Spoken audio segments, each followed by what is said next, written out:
A rocket carrying 2 American astronauts and a Russian cosmonaut back in March blasted off for the 6-hour flight to the International Space Station. Today, 289 days later, just one of them remains in space. And this morning, she's setting a space milestone. Christina Koch now holds the record for the longest single space flight by a woman. But her space odyssey is about much more than just the duration of her time away from Earth. Christina Koch was greeted with hugs when she arrived at the International Space Station 8.5 months ago, realizing a dream she'd had since childhood. The 40-year-old engineer was originally supposed to spend 6 months in space, but in April, her stay was extended to last nearly a year.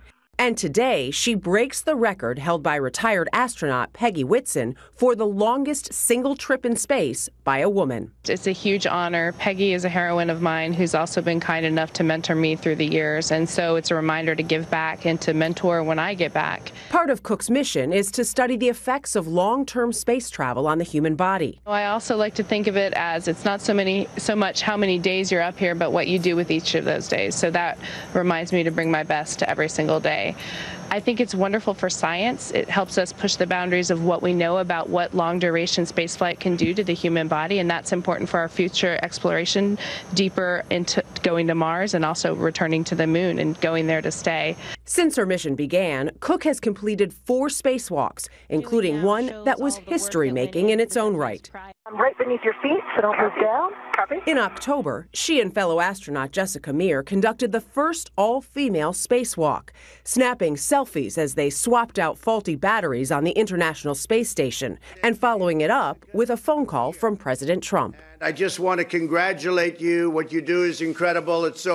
You're very brave people. I don't think I want to do it. I must tell you that. Koch discussed that milestone with us yesterday on CBS This Morning. Why do you think we're seeing these milestones now for women in space? You know, I think it's a wonderful time for human spaceflight because I think we finally recognize that it's not worth going unless we go together, that it's important to not turn away any innovative idea, that everyone has a role and everyone has a place at the table as we move forward.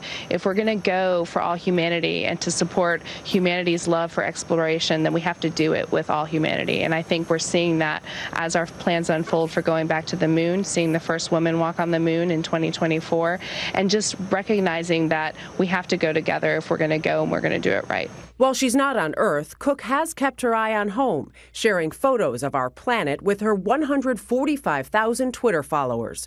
Most recently, a picture of Mount Everest. I would say the most awe-inspiring thing that I've ever seen is the northern lights or southern lights, or aurora as we call them, from above on a planetary scale. I've had the opportunity working in Antarctica and the Arctic to see them from below and the beautiful shimmering lights along the sky and taking over the whole sky, but to look down on the Earth and see the entire shape of the auroras, you know, as they form near the poles was truly an amazing sight and just literally took my breath away.